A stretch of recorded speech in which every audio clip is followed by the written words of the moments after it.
തന്നെയാണ് വെള്ളാപ്പള്ളി നടേശൻ്റെ പ്രസ്താവനകൾ. അദ്ദേഹം നടത്തുന്ന പ്രസ്താവനകൾക്ക് ഇടതുമുന്നണിയുടെ പിന്തുണയുണ്ട്. മുഖ്യമന്ത്രി പറയിപ്പിക്കുന്നു, പാർട്ടി അത് പറയിപ്പിക്കുന്നതാണ് എന്നാണ് പ്രതിപക്ഷം ആരോപിക്കുന്നത്. അതിനെ എങ്ങനെയാണ് നോക്കിക്കാണുന്നത്? അല്ല, വെള്ളാപ്പള്ളി നടേശൻ മുസ്ലിം ലീഗുമായിട്ട് വളരെ സഹകരിച്ച് നിന്ന ആളാണ്. പിന്നോക്ക സമുദായ മുന്നണി എന്ന് പറഞ്ഞ് സാമുദായിക സംവരണവുമായി ബന്ധപ്പെട്ട് ലീഗും SNDPയും ഒരേ പ്ലാറ്റ്ഫോമിൽ എത്രയോ വർഷങ്ങൾ പ്രവർത്തിച്ചവരാണ്. അങ്ങനെ പ്രവർത്തിച്ചിട്ട് പോലും മുസ്ലിം ലീഗിനെക്കുറിച്ച് ഒരു നല്ല അഭിപ്രായം വെള്ളാപ്പള്ളി നടേശനെ കൊണ്ട് പറയിപ്പിക്കാൻ ലീഗിന് കഴിഞ്ഞില്ലെങ്കിൽ അതിനർത്ഥം ലീഗ് ആ ബന്ധത്തെ അത്ര കണ്ട് നിസ്സാരവൽക്കരിച്ചിരുന്നു എന്നാണ്.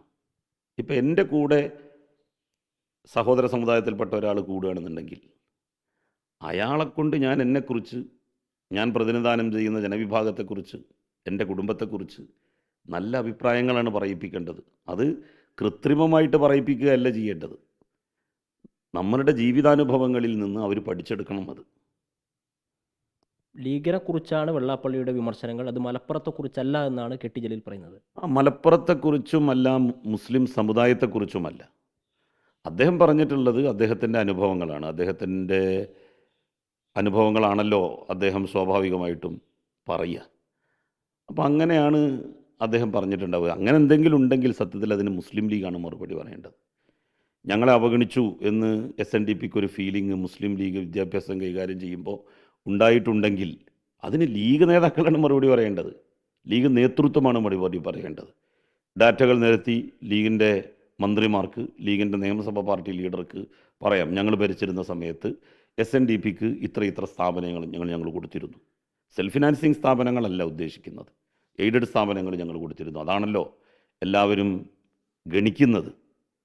അപ്പോൾ ഞങ്ങൾ ഇത്ര സ്ഥാപനങ്ങൾ കൊടുത്തിരുന്നു, ഇത്ര കോളേജുകൾ കൊടുത്തിരുന്നു, എയ്ഡഡ് കോളേജുകൾ, ഇത്ര എയ്ഡഡ് സ്കൂളുകൾ കൊടുത്തിരുന്നു എന്ന് ലീഗ് നേതൃത്വമാണ് പറയേണ്ടത്. ലീഗ് നേതൃത്വം ഇതിൽ ഒളിച്ചുകളി നടത്തുകയാണ്. ലീഗ് ഇതിൽ പ്രതികരിക്കാതെ മാറി നിൽക്കുന്നത് വെള്ളാപ്പള്ളി നടേശന് വ്യക്തമായിട്ടുള്ള ഒരു മറുപടി അക്കാര്യത്തിൽ കൊടുക്കാൻ ലീഗിന് ഇല്ലാത്തത് കൊണ്ടാണ്. ഇവിടെ ഇപ്പോൾ ഒരു കാര്യം മനസ്സിലാക്കേണ്ടത്, മുസ്ലിം ലീഗിനെ പറയുമ്പോൾ മുസ്ലിം സമുദായത്തെയാണ് പറയുന്നത് എന്ന് ദുർവ്യാഖ്യാനം ചെയ്യുക. ജമാഅത്തെ ഇസ്ലാമിയെ പറയുമ്പോൾ ഇസ്ലാമിനെയാണ് പറയുന്നത്, ആക്ഷേപിക്കുന്നത് എന്ന് ദുർവ്യാഖ്യാനിക്കുക. ഇങ്ങനെ ഒരു നരേഷൻ പൊതുവായിട്ട് രണ്ട് സംഘടനകളും ഉയർത്തിക്കൊണ്ടുവരാൻ വേണ്ടി ശ്രമിക്കുന്നുണ്ട്. ഇസ്ലാം എന്നുള്ളതും മുസ്ലിം എന്നുള്ളതും ഈ രണ്ട് വിഭാഗത്തിൻ്റെയും ഒരു കവചമായിട്ടാണ്, സംരക്ഷണ കവചമായിട്ടാണ് അവർ കരുതുന്നതും ഉപയോഗിക്കുന്നതും. ഇപ്പോൾ ജമാഅത്തെ ഇസ്ലാമിയെ നമ്മൾ വിമർശിച്ചാൽ ഇസ്ലാമിനെയാണ് വിമർശിച്ചത്, ഇസ്ലാമിക ആശയങ്ങളെയാണ് വിമർശിച്ചത്, ഇസ്ലാമിൻ്റെ തത്വങ്ങളെയാണ് വിമർശിച്ചത് എന്ന് പറയുന്നു. മുസ്ലിം ലീഗിനെ നമ്മൾ വിമർശിച്ചാൽ മുസ്ലിം സമുദായത്തെയാണ് വിമർശിച്ചത്, മുസ്ലിം സമുദായത്തിൻ്റെ അവകാശങ്ങൾ ഹനിക്കുന്നതിനാണ് ആ വിമർശനങ്ങൾ സഹായകമാവുക എന്ന് ദുർവ്യാഖ്യാനം ചെയ്യുന്നു. അത് ശരിയായിട്ടുള്ള ഒരു പ്രവണതയല്ല. ആസ് എ പൊളിറ്റിക്കൽ പാർട്ടി ഈ രാജ്യത്ത് ഏതൊക്കെ രാഷ്ട്രീയ പാർട്ടികളുണ്ടോ ആ പാർട്ടികളെയൊക്കെ പരസ്പരം വിമർശിക്കും. അതിൽ ഒരു തരത്തിലുള്ള ഔന്നിത്യമോ ഇൻഫീരിയറായിട്ടോ ഒന്നും ആരെയും കരുതേണ്ടതായിട്ടില്ല. പിന്നെ വെള്ളാപ്പള്ളി നടേശനേക്കാളും വലിയ വർഗീയത പറഞ്ഞ ആളുകൾ ലീഗുമായിട്ട് ഇപ്പോൾ സഹകരിച്ച് നിൽക്കുന്നുണ്ടല്ലോ. സന്ദീപ് വാര്യരെ പോലെ എനിക്ക് തോന്നുന്നത് ഇന്ത്യയിൽ ഒരു RSSൻ്റെയോ BJPയുടെയോ നേതാവ് പറഞ്ഞിട്ടില്ല.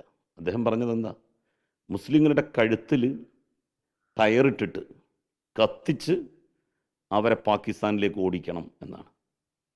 അത് BJPയുടെ നയമായിട്ട് പോലും ഞാൻ കാണുന്നില്ല. RSSകാരും അങ്ങനെ ഇതുവരെ പറഞ്ഞതായിട്ട് കേൾവിയില്ല.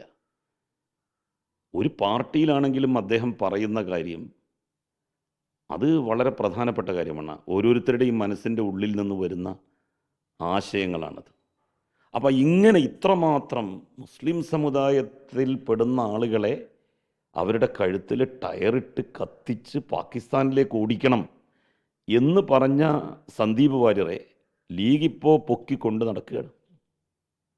അതിന് യാതൊരു പ്രശ്നവുമില്ല.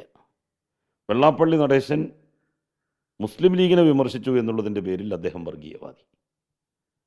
ലീഗിനെ വിമർശിക്കുന്ന ഞങ്ങളെപ്പോലുള്ള ആളുകളെ മതത്തിൽ നിന്ന് തന്നെ പുറത്താക്കാൻ വേണ്ടിയിട്ടാണ് അവർ നോക്കുന്നത്. ലീഗിനെ വിമർശിച്ചാൽ ദീനിനെ വിമർശിച്ചു, മതത്തെ വിമർശിച്ചു എന്നാണ് ലീഗ് നേതാക്കളുടെ പക്ഷം. അതാണല്ലോ പറയുന്നത്, ലീഗിൽ നിന്ന് അകന്നാൽ ദീനിൽ നിന്നകന്നു. മുസ്ലിം ലീഗിൻ്റെ സംസ്ഥാന വൈസ് പ്രസിഡന്റ് അങ്ങനെ ഒരു സ്റ്റേറ്റ്മെൻറ്റ് നടത്തിയല്ലോ. നിങ്ങൾ ലീഗിൽ നിന്ന് പോയാൽ ദീനിൻ്റെ പരിസരത്ത് നിന്നാണ്, എന്ന് വെച്ചാൽ മതപരിസരത്ത് നിന്നാണ്, ഇസ്ലാമിൻ്റെ പരിസരത്ത് നിന്നാണ് നിങ്ങൾ പോകുന്നത് എന്നാണ്. ആ നിലക്കുള്ള വലിയ വിമർശനങ്ങൾ ഞങ്ങളെപ്പോലുള്ള ആളുകൾക്കുണ്ടല്ലോ. അപ്പം ഞാൻ പറയുന്നത്, ഇപ്പോൾ ഈ കെ സുരേന്ദ്രൻ BJP സംസ്ഥാന പ്രസിഡന്റാണ്. ഇപ്പോൾ വെള്ളാപ്പള്ളിയെ കാറിൽ കയറ്റി എന്നാണല്ലോ പറയുന്നത്. 90 വയസ്സായിട്ടുള്ള വെള്ളാപ്പള്ളിയെ ഏത് മനുഷ്യൻ പോകുമ്പോഴും കാറ് കയറ്റും. അയാൾ അങ്ങോട്ട് നടന്നു വരട്ടെ എന്ന് തീരുമാനിച്ച് മുഖ്യമന്ത്രി പോയാൽ മുഖ്യമന്ത്രിയോളം മനുഷ്യത്വരഹിതമായി പെരുമാറുന്ന ഒരാൾ ആരാണ് എന്നായിരിക്കും പിന്നീട് ചോദിക്കുക. ഇങ്ങനെ 90 വയസ്സായിട്ടുള്ള ഒരാളെ നടത്തിച്ച് മുഖ്യമന്ത്രി വലിയ പത്രാസിൽ കാറിൽ കയറി പോയി. രമേശ് ചെന്നിത്തലയോട് ചോദിച്ചല്ലോ, നിങ്ങൾ അദ്ദേഹത്തെ കാറിൽ കയറ്റുമെന്ന്. എന്താ പറഞ്ഞത്? കയറ്റുമെന്നാണ് പറഞ്ഞത്, കയറ്റൂല എന്നല്ല പറഞ്ഞത്. അങ്ങനെ ഒരു മനുഷ്യന് പറയാൻ പറ്റൂ? നമ്മളുടെ വലിയ കൊടിയ ശത്രുവാണെന്ന് വിചാരിക്കുക. 90 വയസ്സായ ഒരാൾ, അയാളെ കണ്ടാൽ നമ്മൾ കാറ് നിർത്തി കാറിൽ കയറ്റിയാൽ നമ്മളുടെ ഔന്നിത്യമാണ് അതിലൂടെ ഉയരുന്നത്. അല്ലാതെ വെള്ളാപ്പള്ളി നടേശന് കാറ് കയറ്റിയില്ല, എന്താണ് സംഭവിക്കുന്നത്? ഒന്നും സംഭവിക്കുന്നില്ല.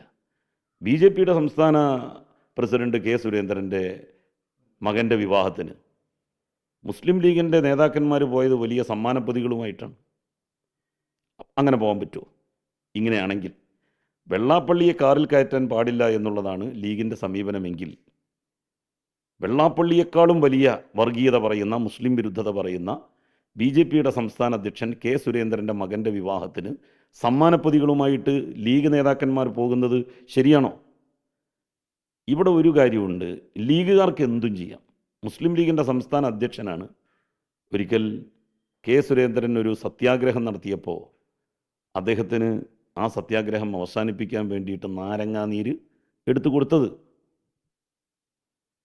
പ്രധാനമന്ത്രി നരേന്ദ്രമോദിയുടെ ഏറ്റവും വലിയ വിശ്വസ്തനായിട്ടുള്ള ഒരാൾ പങ്കെടുത്ത വേദിയിലാണ് ഇപ്പോഴത്തെ മുസ്ലിം ലീഗിൻ്റെ സംസ്ഥാന അധ്യക്ഷൻ പങ്കെടുത്തതും അയാളെ കെട്ടിപ്പിടിച്ചതും, ഒരു സന്യാസി.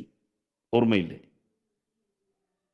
അപ്പം ഇതൊക്കെ ലീഗിന് ചെയ്യാം, ഞങ്ങളിതൊക്കെ ചെയ്തോളാം, വേറെ ആരും ഇത് ചെയ്യാൻ വേണ്ടി പാടില്ല.